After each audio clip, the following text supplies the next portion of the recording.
Алма мен шие. Күз келді.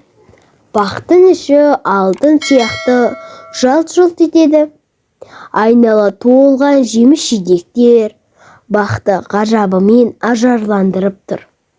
Жасыл жапырағын жамылған алма мен шие ағашы да сұлулықтармен көз тапсандыра алады.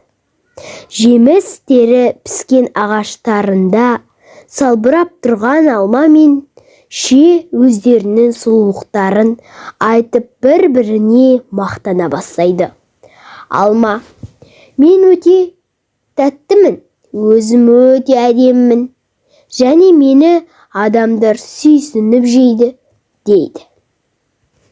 Ой алма, сен өзіңді менен асқан сұлумын дейсің бе?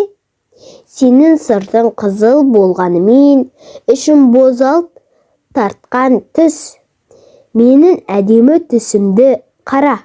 Сыртым қандай қызыл болса, ішімде дәл сондай қызыл.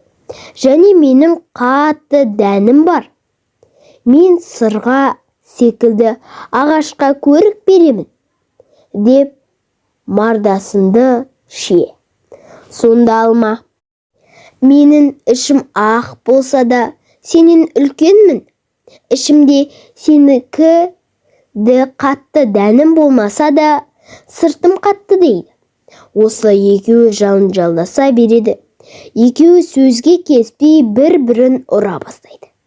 Сөйтіп екеуі жұлысып жатқанда күздің желі қатты соғып, екеуі үзіліп бірден жерге құлап түседі. Шие жарылып, шырыны ағып, жерге ағып кетеді. Алма болса сабағын жұлынып, жерге түсіп қақ бөлінеді.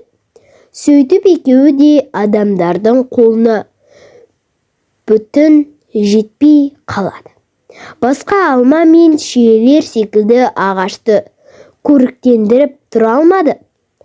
Олардың жердегі иісін сезген жәндіктер келіп тәтті дәмді таласа-тармаса жеп, дәнін ғана қалдырады.